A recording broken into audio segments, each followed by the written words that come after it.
I would say we directly start with tattoo machines. I show you a little bit what I have in my box. My main tattoo machine I destroyed after I retired from tattooing, but I show you a few different machines I have, how they run. You heard the different sounds, get a little bit of feeling for, and just to start to see how they all look. I show you the fundaments from it and so on.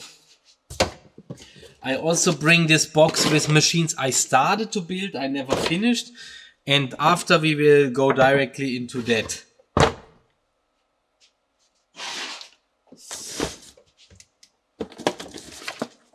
So first, what I really can recommend you, for tattooing I use the analog power supply. And this is the power supply. It comes with the tattoo set, so this is like, this we really can throw off. You need a good power supply because electric power is what feeds our machine, you know. And for me, the most important part of tattoo building is ampere. I always was built for ampere. Ampere is kind of the power who goes through, you know. Imagine there is a water pipe and you have a water pipe. It depends of the size, and the size is how much water you go through. And while you say this is the amount of liter of water who goes through, then you have the pressure, the pressure, and the pressure of the electric kind of is the ampere. So it's, you can have like 7 volt, but a lot of ampere, what gives a lot of more power to the machine compared to 8 volt, but a lot less ampere. So that's why I build a lot my machines for ampere, and I will tell you today how you can adjust it. But for the tattoo machine building, I highly recommend that you have one of these power supplies from I don't know. I have the icons one. We have different icon ones in the house. This one is only here in the building. It's the EMS 300. It was one of my very first good power supplies, and it shows you the Dutch cycle. It shows you how much electric field you have, how much it's broken up. It shows you the speed and a few other things. We will come to that later on. For tattooing itself, I didn't have something like this. I used a pure analog power supply, which was feeding me a lot more power ampere wise compared to a digital one like this. But this is very handy when you build your machines, when you set up your machines, when you fine tune your machine, because you know exactly what is happening. So let's dive directly in.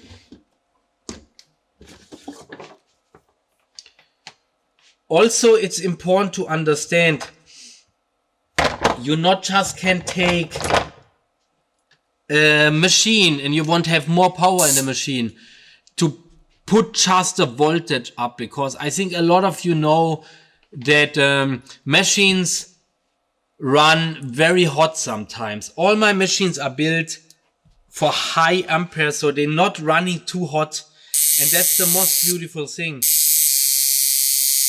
So this one runs around 140 Hertz, what means 140 strokes per second. This is pretty fast. Most average tattoo machines around 80 to 100, I would say. Liners around 100 to 120. Everything what goes over is very fast. You will see most of my machines run very fast. And they still have a lot of power. I will later explain you exactly why it is like this. And a very nice test to test your tattoo guns is to use, I always use the inside of my thumb. I use like the inside of my thumb, press it a little bit against the machine, not too much, and you feel the vibration. It simulates a little bit how the machine feels when you actually have a needle on and how it is to be in the skin. It's very important that where you build your machines, you see we have like in reachable distance here, I have a needle and a gun tip and a grip, because it's very important that you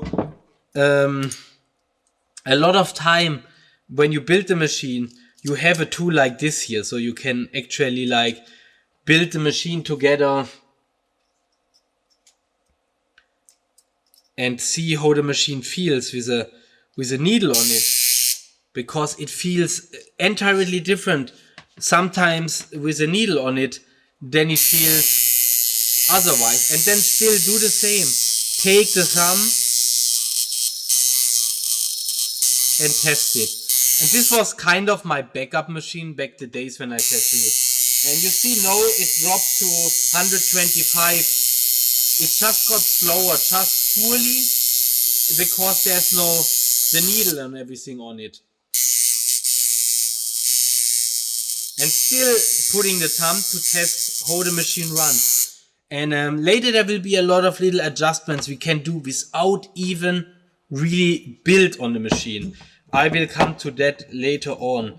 So I will just show you a few different things. Also, this is a tool Angelo was bringing with us. And this is actually to like, you know, when you don't have this on the machine. So you can, wait, I think my bar is a little bit too big. It's a very nice handy tool, because you can see where is your tube later on, where is the grip, where is the bar, where comes the needle, because all of that, it's really matters that it's a straight line. So this is actually a very good tool, I have to say. I'm like very much old school, and I always like build the needle and the grip in it.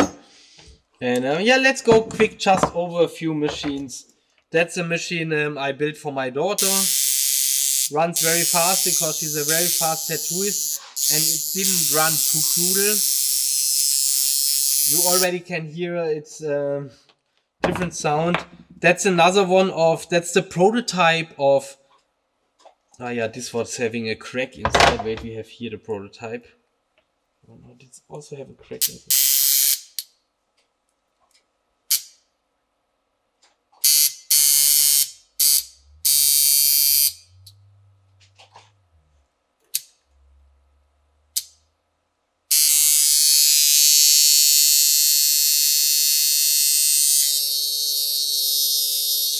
This runs with the thumb up on 145. This was actually one of my prototypes for Godoy machines when I had my Pro model there. And this looks very red because this was the prototype. This was later one serial machine. Even that on the Godoy machines, I had to custom make front holders from Bavaria Custom. So it's a kind of a hybrid, because two brands and my own rebuild. And this is a Bavarian Custom, which I monocoiled it. And it's not working. The problem is, like, this machine was lying a lot here around, so it's full on rusty. And sometimes the problem is with the chinch, that the chinch is not really working. Let's go to some of my early machines.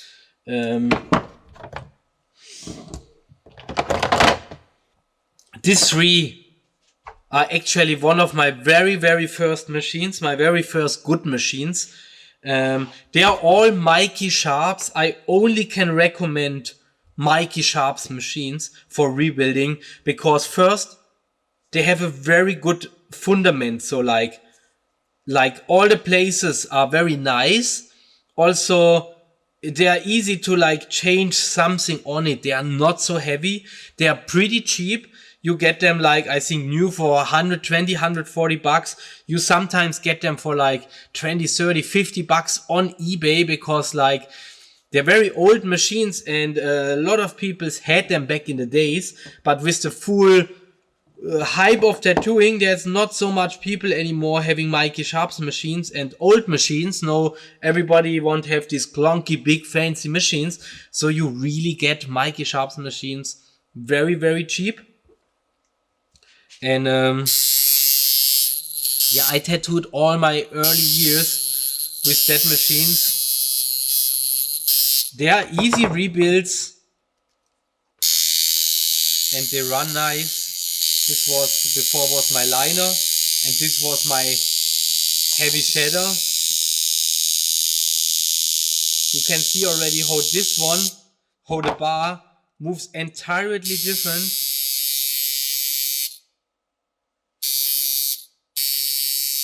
than it does on a liner.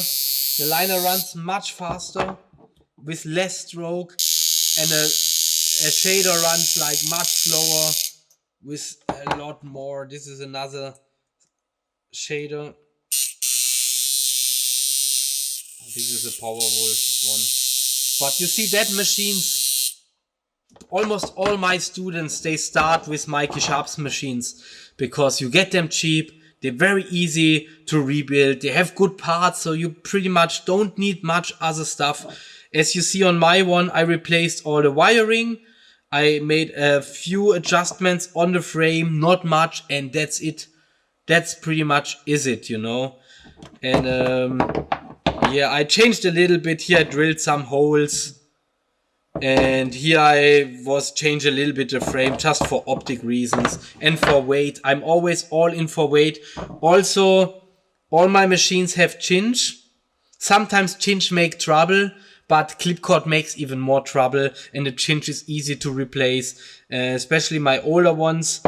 You see, I just made little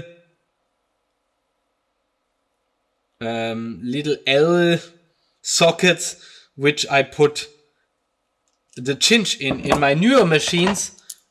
Later on, I built the L socket in the top, so it's automatic. It holds the spring and it also holds the chinch, and I have all the bottom of the machine clear.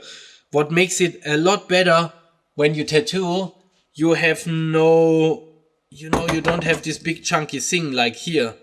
You have the full machine free here, and that is a very nice thing. Also, it looks much cleaner in my eyes. And let's come to this. This was the latest machine I built. This was more like an experiment, because I experiment a lot with different capacitors. And this one is actually a machine.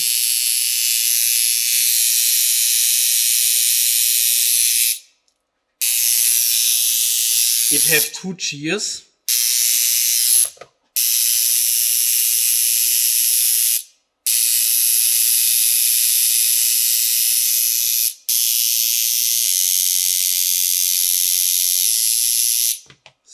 I don't know if you see that how this change goes from a kind of a liner to a shader. And I think you see how it changed. And it's only, this machine is a very good thing to show you how much you actually change in a machine with just using different capacitors. Oh man.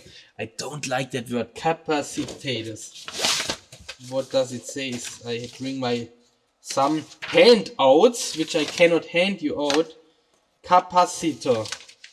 So just with the different capacitor, you heard the machine runs faster or runs slower. When it runs slower, it have more power. When it runs faster, you lose power.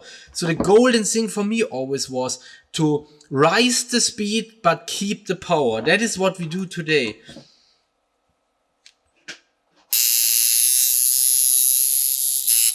So that's another one of mine. That's another Godoy machine.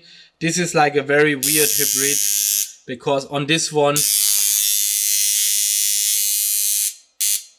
later on my coil broke here, so I had to replace the coil. And yeah, this was the machine I tattooed a lot with it. This machine made the love tattoo as example. And also here I rebuilt the bottom part. I rebuilt the entire machine, and yeah, later on, in the original version had the V-frame like this. You see like the coil is like shifted to the front, like the V2. I love this because you will later, I will explain you why this make a big impact and a big difference. Here you see that's another Mikey Sharps, that's the brush version. And here I was go all crazy with the oppositator. Like very crazy. And this was like supposed to be a power shadow. And wow, yeah, this is like made for like big needles. This almost hurt me to hold here.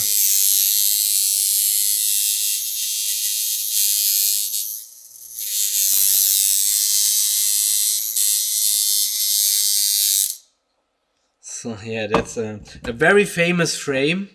A very famous frame from Mikey Sharps, the brass frame. And I have to say, I don't like it as much as the other, especially also because the grip system, I hated it, you know. The same I have to say on Godoy machines, I hated the original lock system on Godoy, so I kind of just easy peasy, I filed it off, I put you see how easy I changed the system here.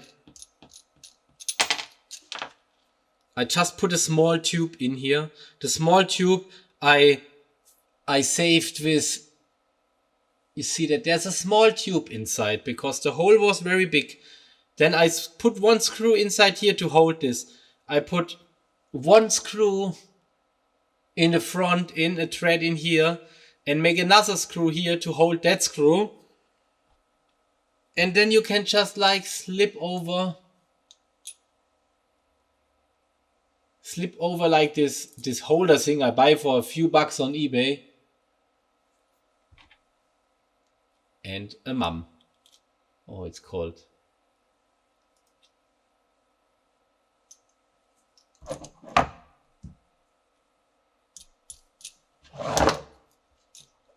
And you have a own new holder, and I made this pretty much with all the machines. That I have to say, on the old Mikey Sharps, I like this one. Is the most simple thing ever with the one in between, and I think in my eyes the best, really the best. Better than to have the one who goes over, the one in the middle. Your grip is always 100% straight. It moves like nowhere. So this is really like, I love it. And yeah, we have like a few more machines. Some have like some broken contacts because I didn't use them for like very long. And let me quick show you. Here I have some parts of me. Look, I have replacement coils. I have replacement cores. This will be very handy to later on show you all a few different cores, how different cores looks like, because that can be very handy to understand how to make even coils yourself.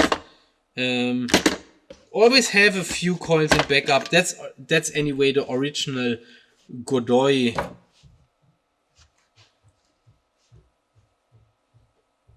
holder, and I don't like it because sometimes it closed to the back, and then pretty much this thing was like stab me on my hand while tattooing. But I was very sensitive with this kind of stuff. And that is another machine. I actually have two of them to show you. That is the Green Monster. The Green Monster is from Icon, and it's a very nice frame to rebuild. And Icon, yeah, this one is pretty much I used a lot, but I just take the bar off for something else, I don't know. And this one I just start building, but I like never finished it. I don't know, for the ones of you don't know Icon, they make the power supplies, they push tattooing a lot.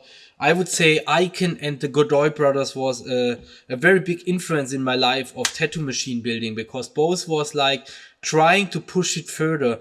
Godoy made the Godoy Bible, which I have here. Icon made the Machine Gun magazine, which I have somewhere, all magazines, but I don't remember where, and I was too lazy to find them. But when you really want to educate yourself, I can recommend you getting all the Icon Machine Gun magazines, getting the Godoy Brother Tattoo Bible. It's called Tattoo Machines and Their Secrets. And I can recommend you to get this, because there you find so much value information inside. You can research, you can check it up. And over the Tattoo Machine Gun magazine, Icon was building the Green Monster. The Green Monster was supposed to be a machine to run the fastest as possible. And with that knowledge, they shared that knowledge from experimenting over the Machine Gun magazine. And they used like the same frame and tried different materials. So they used the same frame, the same springs, the same everything, and made a row of machines with just different kind of metal inside to find out what is the best metal for a machine. And we will come to that later on. But I can tell you the best material is the cheapest metal, because it have the best magnetic field. So yeah, the Green Monster is a machine I can really recommend to rebuild. Sure, every kind of... I have a couple of Godoy frames left here. Any kind of Godoy frames. I love Godoys. When you ask me and you have the chance to get a Godoy machine, that was the machines I used the last 10 years of my life as a tattooist. Nothing else. I swear to Godoy machines. But they're very pricey. They're very difficult to get. So... don't put your hopes up too much. There's some weird stuff in, like there's present from some people. And I never liked that machines with that small core. That's a good example of a fancy machine. That's a Bavarian custom iron. I got some of them because they sponsored me a little bit.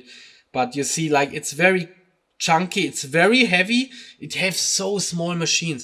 And that's the beautiful thing about the Godoy machines. You see that coils are like huge, you know, and they are still 8 rep, because over the Green Monster period, they proved that 10 reps, so that means that the core is wrapped 10 times, it not makes much more power. It just needs more voltage and the machine runs hotter. So what the Godoy done, they just wrap it with bigger wire so they can pass more ampere and so gives more power. And that's a very beautiful thing. And I never liked that small stuff, especially when you make a small thing like this. When you are making small coins like this, you see that it's just like a fingertip compared to, that's the Mikey Sharp's original. They're even much bigger. Then I don't understand why a machine like this is more heavy than like a normal size machine. It makes no sense. So I would say when you would make this, then you would build that full thing. You could build so small, so tiny, like that it weighs nothing. That's like a really tiny machine. That would be a nice thing to do. And yeah, here's some more. That's like just some cheap machine. Here's another one of the Mikey Sharp's brass. And you see I put a chinch on the side, so it's also entirely gone and removed everything. And you see on a lot of my machines, I really take everywhere when I can, I take weight off. It's all about optimizing the weight. So let's get my machines back here.